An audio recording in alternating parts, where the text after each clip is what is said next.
কীভাবে বাঁশখালীর 4টা পর্যটন স্পট একদিনে ঘোরা যায় সেটাই আজকে একটা এক্সপ্লোর করার চেষ্টা করবো। এটা কাইন্ড অফ চ্যালেঞ্জিং হয়ে যাবে। আমি প্রথমে এখান থেকে চা বাগান যাওয়ার চেষ্টা করবো।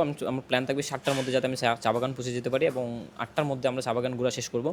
চা বাগান ঘুরে এখান থেকে আমি 9টা 9:30টার মধ্যে হচ্ছে ইকো পার্ক যাবো এবং সেখান থেকে ইকো পার্ক ঘুরে আবার 11টার মধ্যে আমি হচ্ছে আবার মেন রোডে চলে আসবো এবং সেখান থেকে মিনি কাশ্মীর আমি 2টার মধ্যে ঘুরে শেষ করবো এবং 2টা থেকে 3টার মধ্যে আমি আবার বাঁশখালীর বিচে চলে আসবো এবং সেখানে 2-3 ঘন্টা থেকে কীভাবে চিরং শহরে আবার সন্ধ্যা 6টা 7টার মধ্যে ব্যাক করা যায় সেটাই আজকে আমার চ্যালেঞ্জ।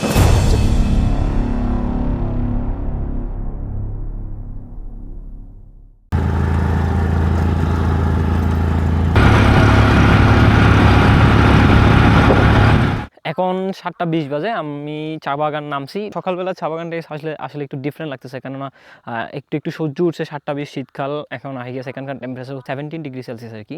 একদম নীরব, কোনো মানুষ নাই।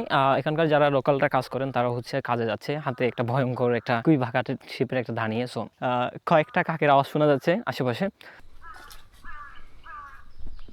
বাঁশখালী উপজেলা সেটা হচ্ছে পর্যটনের জন্য আমার মনে হয় বর্তমানে খুবই একটা হটস্পট বলা যায়।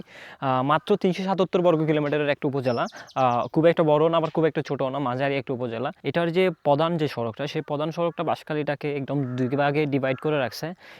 এই সড়কের বাঁশখালীর যে প্রধান সড়ক আছে, সড়কের পূর্ব পাশের যে এরিয়াটা সেটা টোটালি পাহাড়ি এরিয়া, আর পশ্চিম পাশের যে এরিয়াটা সেটা হচ্ছে সমতল একটা এরিয়া। আর সমতল এরিয়াটা ধরে যখন আমরা আর একটু পশ্চিম দিকে যেতে থাকবো, যখন হচ্ছে বঙ্গোপসাগরের দিকে যেতে থাকবো আস্তে আস্তে, ওইদিকের এরিয়াটা আবার দেখা যাচ্ছে হচ্ছে একটু লবণাক্ত এরিয়া। সো ওইদিকে মেনলি হলো লবণের চাষ হয়, আর আর এই মাঝখানের এরিয়াটাতে আবার কৃষি কাজ হয়। আর এদিকেই মূলত চা বাগান আর বিভিন্ন ধরনের পাহাড়ি ফসল যেগুলো আছে, বিভিন্ন ধরনের শাকসবজি ইত্যাদি চাষ হয়। বাঁশখালীর মানুষের মূলত পেশাগুলো যেহেতু তার জিওগ্রাফিক্যাল এরিয়া যেহেতু ডিফারেন্ট, সো পেশাগুলো এরকম। ওইদিকের মানুষজন লবণ চাষি হয়ে থাকে, মাঝখানের মানুষজন কৃষি কাজ করে থাকে, আর এখানকার মানুষজন সাধারণত চা শ্রমিক হিসেবে কাজ করতেছে।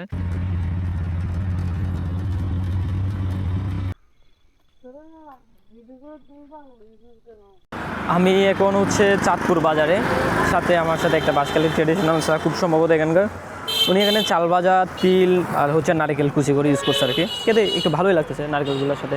এখন এখান থেকে আমি মনসুরিয়া বাজার যাব, ওখান থেকে ওখান থেকে আবার রিজার্ভ সিঞ্জি নেওয়া লাগবে খুব সম্ভবত, বা লোকাল পাওয়া যায় কিনা দেখবো। দেন সেখান থেকে যাবো হলো ইকো পার্কে।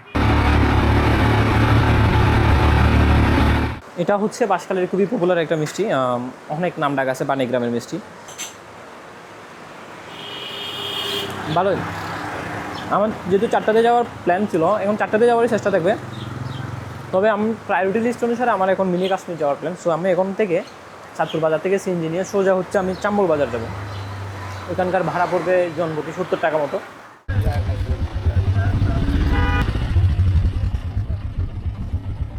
হ্যালো গাইস, আমরা এখন কোথায়?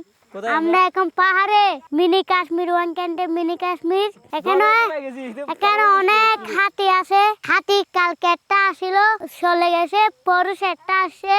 তো এখানে হচ্ছে আমরা আসতে টাইমে ও আমাদের সিনজির পিছনে করে আসতেছিল, পরে আমরা সামনে করে নিয়ে আসি। ওর নাম হলো মোবারক হোসেন, ওর নাম মোহাম্মদ মোবারক হোসেন। ওর লিটারালি লাইক ব্লগারদের মতো কথা বলতেছে। এটা নাকি কাইন্ড অফ মিনি কাশ্মীর। তুমি তো পড়াশোনা করো না, কোন স্কুলে পড়ো? আমি পড়ি না তো। কোথাও পড়ো নাই? না। তো তুমি এগুলো কোথা থেকে শিখছো? দুই ক্লাস পড়ছি আর পড়ি না। 2 ক্লাস পড়ছে। এটা নাকি ওর বাসায় কাইন্ড অফ মিনি কাশ্মীর। তুমি কাইন্ড অফ কথাটা কোথা থেকে শিখছো? One kinda mini Kashmir. হ্যাঁ, one kind of mini Kashmir. এখন প্রায় 9:50 বাজে। 9:50-তে আমরা এখন মিনি কাশ্মীরে চলে আসছি সিএনজি করেই। সিকদার দোকান মেন রোড, ওখান থেকে 20 মিনিট মতো লাগে। অ্যান্ড সিএনজি হচ্ছে 200 টাকা নেবে, একবার যাবো একবার আসবো, অর্থাৎ রিজার্ভে। যেহেতু আমি রিজার্ভ আসি, সো 200 টাকাই নিচ্ছে। আর যদি আপনি পথে রাস্তা চিনতে ভুল করেন, তাহলে মোবারকের মতো চাইলে এখানে গাইড নিয়ে আসতে পারেন। ও লাইক সামান্য টাকা দিলে ও চলে আসবে। এবং আমি আসার পর আরেকটা জিনিস খেয়াল করলাম, আমি যখন ফার্স্টবার আসছি তখন হচ্ছে এখানে কোনো ধরনের খাওয়ার ব্যবস্থা বা এগুলো জিনিস ছিল না। এখন দেখলাম যে এখানে ঢুকার মুখে হচ্ছে ওখানে কতগুলো ছোটো হোটেল টাইপের আছে, লাইক ওখানে আপনি খাবার অর্ডার করে আসতে পারবেন যদি দূর থেকে আসেন আর কি। এবং দুপুরের খাবারটা এখান থেকে ব্যাক করার টাইম ওখানে গিয়ে খেয়ে ফেলতে পারেন। সো আমি কথা বলতে বলতে যাচ্ছি মিনি কাশ্মীরের দিকে। অ্যান্ড যেহেতু এটা আমার সেকেন্ড বার, সো আমি অলমোস্ট সব কিছু চিনি এখানকার। তো আমি যখন ফার্স্টের বার মিনি কাশ্মীর আসছিলাম, তখন হচ্ছে এই যে গাছগুলো, শনের যে গাছগুলো, সেই গাছগুলো অনেক ধার কিন্তু সাপ কেটে যেতে পারে। এই গাছগুলো হচ্ছে একদম নতুন গাছ ছিল, লাইক বাচ্চা গাছ ছিল আর কি। তখন হচ্ছে এগুলো একদম গ্রিন ছিল, সেই জন্য দেখতে অনেক সুন্দর লাগতেছিল। এখন এগুলো হচ্ছে পরিপক্ক হয়ে গেছে, তো বুড়া হয়ে যাওয়ার পরে এগুলো একদম লালচে হয়ে গেছে। সো এটার যে অ্যাকচুয়াল যে গ্রিন যে একটা ভিউ ছিল, আমি দেখাই ক্যামেরাটা, গ্রিন যে একটা ভিউ ছিল এগুলো, এই যে পিছনে দেখতে পাচ্ছেন, ওই গ্রিন ভিউটা না এখন অ্যাকচুয়ালি নষ্ট হয়ে গেছে। মিনি কাশ্মীর ব্যাপারটা বা এই যে প্লেসটা, এই প্লেসটা হচ্ছে ডিসেম্বর নভেম্বরে হলো ভিজিট করার মতো প্লেস না। এটা আপনাকে ভিজিট করতে হবে বর্ষার একটু পরে, তখন ওই টাইমে হচ্ছে এই সনগুলো হচ্ছে অ্যাকচুয়ালি জন্মাতে শুরু করে আর কি। হ্যাঁ, এখানে অলরেডি হাতি আছে, একটা পাহাড়ের উপর উঠলে নাকি নিচে হাতি দেখা যাবে, বাট সমস্যা হচ্ছে হাতি যদি দৌড়ানো শুরু করে আমি তো দৌড়াতে পারবো না।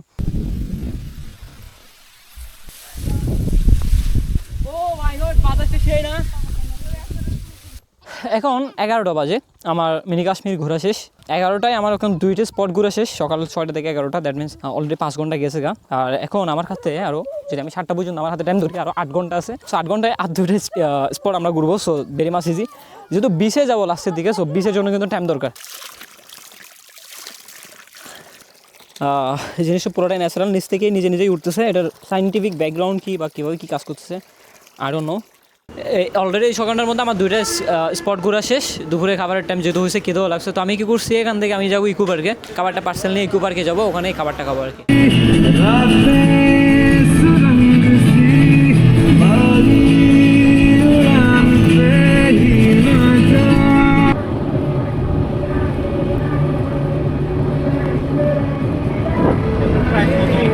বারোটা 31 বাজে, আমি চাম্বল বাজার থেকে হলো সিএনজি রিজার্ভ নিয়ে এখানে চলে আসছি। 220 টাকা নিয়েছে আমার কাছে, আর এখানে এসে টিকেটিং করতে হয়, পার হেড 50 টাকা করে টিকিট নেই।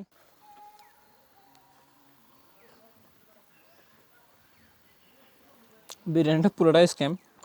এখানে বিপ আছে, খুঁজে পাওয়া গেছে 1টা 2টা 3-4টে বিপ দিয়েছে আর কি, সাথে ডিম ছিল। এগুলো কিসের জন্য দিয়েছে? যেহেতু পার্ক, সো ভালোই হাইক করতে হবে, পাহাড় যেহেতু। আমার অলরেডি পা ব্যথা করতেছে একটা মিনি কাশ্মীর ঘুরে, আর আমি গতকাল ম্যারাথন দৌড়েছিলাম, সো দ্যাটস ওয়াই আরও বেশি ব্যথা করতেছে। এখন 1টা বাজে, আমার হাতে কোনো 5 ঘন্টা টাইম আছে 6টা বাজতে। আশা করি আমি এখানে এই পুরো জিনিসটা ঘুরতে খুব একটা বেশি টাইম নেব না। এই লেকটাতে যদি কায়াকিংয়ের কোনো ব্যবস্থা থাকতো, আই গেস জিনিসটা একদম জমে যেত। আর এখানে হচ্ছে আমার সামনে ঝুলন্ত ব্রিজ, এটা কিন্তু সাসপেনশন হচ্ছে। আমি যদি লাইক দুদিকে যদি ওয়েব ক্রিয়েট করার চেষ্টা করি তাহলে সাসপেনশন হচ্ছে। আর পুরা পার্কের মধ্যে আমার এই জায়গাটা সব থেকে বেশি বেটার লাগছে। লাইক এখানে 50 টাকার টিকেটিংয়ের যে ব্যাপারটা আছে, আমার মনে হচ্ছে এটার জন্য এটাই অর্ধেক। আর এখানে ভালোই ঘোরার মতো পিছনে আছে। আমার পিছনে এই যে দেখতে হচ্ছে ফ্যানা টাইপের মনে হচ্ছে, আমি যদি জুম করে ক্যামেরা ব্যাক দিয়ে দেখাই, এগুলো কিন্তু হলো পাহাড়ি হাঁস। ওকে, পাহাড়ি হাঁস আছে। আর এই যে ব্রিজটা, এটা হলো 2006-এ করছে আর কি। এরপর থেকে স্টিল এটা কন্টিনিউ করতেছে। বলাই আছে সামনে এটা ঝুঁকিপূর্ণ ব্রিজ, লাইক এখানে 10-20 জনের বেশি উঠা যাবে না। সাকসেসফুলি আমি বাসকালে 4টা স্পট আমি ঘুরে শেষ করতেছি 12 ঘন্টার মধ্যে, which is a huge challenge. এখানে অ্যাকচুয়ালি ঘুরাটা চ্যালেঞ্জ না, 12 ঘন্টার মধ্যে 4টা স্পট ঘুরাটা চ্যালেঞ্জ না। সবথেকে বড় চ্যালেঞ্জ হচ্ছে 6টার মধ্যে আপনার নতুন ব্রিজে আসাটা। That is the challenge. যদি আপনি ওই টাইমের মধ্যে নতুন ব্রিজ আসতে পারেন, তাহলে বাকি টাইমে বাসকালেটা এক্সপ্লোর করতে পারবেন। এখানে একটা ডিসক্লেমার আছে, যেহেতু আমি একদিনের মধ্যে 4টে স্পট ঘুরতেছি, সো এখানে কিছুটা স্যাক্রিফাইস করতে হবে। লাইক ধরুন আমার এখানে একটু দুলতে ভালো লাগতেছে, তো আমি এখানে ইচ্ছা মতো টাইম কাটাতে পারবো না, আমাকে অবশ্যই টাইমের দিকে খেয়াল রাখতে হচ্ছে। টাইমের একটা বার্ডেন আছে। সবাই ছাড় মধ্যে একটা শালবাজা দিয়ে দিচ্ছে, আই ডোন্ট নো ওয়াই। খেতে টেস্টি লাগে রংসের সাথে শালবাজা। তো এখন হচ্ছে আমি ওই যে মেন রোডে চলে আসছি, এখান থেকে 2:30 বাজে আমি যাচ্ছি বিচের উদ্দেশ্যে। সো ডিরেক্ট এখান থেকে বিচের জন্য গাড়ি পাওয়া যায়, আপনার দাম নেই হলো 350 টাকা। এখন 3:50 বাজে, আমি বাঁশখালী বিচে। দ্যাট মিনস আমার 4টা স্পটে ফাইনাল আমি পা দিয়েছি। এখান থেকে 6টার মধ্যে চিটংয়ে ব্যাক করাটাই এখন নেক্সট চ্যালেঞ্জ। সব কিছু অ্যাচিভমেন্ট তো ঠিকঠাক হয়েছে, বাট দ্য ব্যাড লাগ ইজ দ্য বিচটা হচ্ছে এখন টোটালি বাটা। আসলে জোয়ার বাটার টাইমটা আমার লাককে পেপার করে নেয় সামহাও। সো মেবি 1-2 ঘন্টা ওয়েট করলে হয়তো জোয়ার আসতেও পারে। লোকাল মানুষের সাথে কথা বলে দেখতে হবে। আর লাস্ট গতকালে জোয়ার কোন টাইমে ছিল, পুরো বিচটা যদি একটু পুরাটা এরকম স্যান্ডি হইতো তাহলে ভালোই লাগতো, কিন্তু না। ওইখান থেকে বাকি যে পার্টটা, কালো যে পার্টটা, সেই পার্টটা হলো মাটি। সো মাটি হওয়ার কারণে ওইখানে আসলে জুতা পরে হাঁটা যাবে না, জুতা খুলেই যেতে হবে। অ্যান্ড যদি আমি একটু করে গিয়ে যদি পানি পেতাম তাও না। এটা আসলে 500 মিটার হতেই পারে। কক্স বিচের মতো না, কক্সের বিচ হচ্ছে এত ওয়াইড না, এদিকে ওয়াইড না, লেন্থের দিক থেকে হয়তো বেশি। এখন 5:30 বাজে, আমি এখনও বাঁশখালী বিচে। আমি ওয়েট করতেছিলাম অ্যাকচুয়ালি 3:30টার দিকে আসার পর থেকেই ওয়েট করতেছিলাম কখন হচ্ছে জোয়ার আসবে। সো আমি ভাবতে ওয়েট করতে মাথায় আসলো কেন আমি এটাকে গুগলে কেন সার্চ করি না, কেন জোয়ারের টাইমটা কি গুগলে অ্যাকচুয়ালি আসে কিনা। সো একটা সাইট পাইলাম, সেটা হলো tideforecast.com। এটাতে গিয়ে হচ্ছে বিভিন্ন ওয়ার্ল্ডের যে কোনো জায়গার লোকেশন দিল, ওই লোকেশনে কোন টাইমে জোয়ার আসবে, কোন টাইমে বাটা হবে, প্রতিদিনের আপডেট ওখানে দেওয়া থাকে। সো ওখান থেকে দেখলাম আজকে এখানে জোয়ার আসবে, মানে ফুল জোয়ার, যেটা একদম এখানে কানায় কানায় পানি পূর্ণ হয়ে যাবে, যেটা সেটা 11:30টার দিকে হবে। আপনার আসার সময় এই জিনিসটা মাথায় রাখবেন, যদি তখনই জোয়ার থাকতো, যখনই আমি এখানে আসছিলাম এক্সাক্ট সেম টাইমে যদি জোয়ার থাকতো, হয়তো আমি 1-2 ঘন্টার মধ্যে ভালো মতো বিচটা ঘুরে টুরে চলে যেতে পারতাম। একটা ডেলং ট্যুরের জন্য বাঁশখালী হচ্ছে বেস্ট এভার, কারণ এখানে আপনি হচ্ছে চা বাগান দেখতে পাচ্ছেন, বান্দরবনের মতো উঁচু উঁচু পাহাড়ের মতো একটা মিনি কাশ্মীর দেখতে পাচ্ছেন। অ্যাট দ্য সেম টাইম একটা ইকো পার্ক আছে। ইকো পার্কটা আপনারা চাইলে স্কিপ করতে পারেন যদি আপনার পার্ক ভালো না লাগে। দেখার মতো তেমন কিছু নেই, ঝুলন্ত ব্রিজ আছে, সো মিনি রাঙ্গামাটি বলতে পারেন, ওইরকম একটা ঝুলন্ত ব্রিজ যেহেতু আছে। অ্যান্ড কক্সবাজার তো অবশ্যই, কক্সবাজারের ফিল্ড আপনি এই বিচ থেকে পাবেন। অ্যান্ড একটা ইনফো দিয়ে রাখি, এই যে বিচটা, এই বিচটা হচ্ছে বাংলাদেশের সেকেন্ড লংগেস্ট বিচ আর কি। এটা 37 কিলোমিটার লম্বা আর কি, এই প্রান্ত থেকে ওই প্রান্ত। আর ওয়াইডটা অবশ্যই কক্সের থেকে অনেক বেশি, দ্যাটস ওয়াই ভাটা হলে অনেক দূরে পানি চলে যায়। টাইড অ্যান্ড সার্ফের ব্যাপারটা অবশ্যই মাথায় রাখতে হবে। So this is for it. এই ভিডিওটা আমার এখানে শেষ করতে হবে।